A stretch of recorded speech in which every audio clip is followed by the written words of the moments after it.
right now I want to talk about your toilet. It's running. There's 3 common problems that I run into, and I want to show you how to fix a running toilet. So the first thing you want to do is take off the lid to the tank of the toilet and look down in here. The problem is usually pretty obvious in my opinion, or in my experience. So the first most common problem that I have with a running toilet is the handle here that's connected to this chain.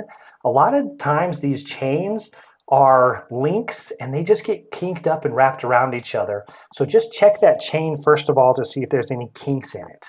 Then you're going to look down at the flapper that's at the base of the tank of the toilet. Mine's a white flapper. It looks fine, but sometimes it's offset. And then other times it's just disintegrated. I've seen ones where there's just like floating bits of rubber in the tank and it's just falling apart. Sometimes they're in there for 10, 15 years at a time and they just disintegrate in water over time. So check your flapper. If it's falling apart, you might just need to get a new one. And then finally, this little lever right here. So how it works is when you flush the toilet, the flapper comes up, lets all the water out of the tank, it drains and flushes into the toilet, and then it fills up. So water is coming in from our hose down here. It's coming in through the base of the tank here. It's coming up through this fill hose, or the fill line.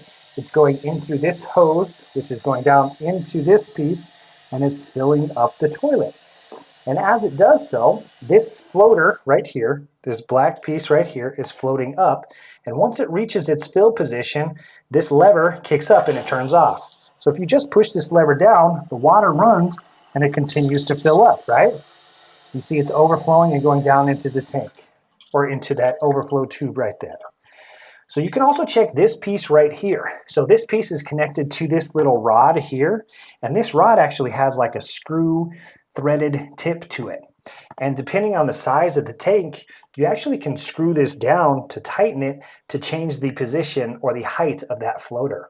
So that could be it as well. So if this floater isn't getting up high enough to actually kick this lever up into position to turn it off, you might need to just screw this in to adjust the height of that. And that could just shift over time. You know, water does a lot on stuff over time. So that might just be it. This might just need to be jiggled a little bit, right? And loosened up. So stuff can just get stale, stuck in place, and kind of worn down over time. But check those 3 things. If those don't work, then unfortunately, that's beyond my expertise. In that case, you're going to have to look into calling a plumber. But those are the 3 things that I always run into when my toilet is running. Check those. Hopefully that helps. If you like DIY around the house, please feel free to check out some other videos. My name is Drew. I'll see you in the next one.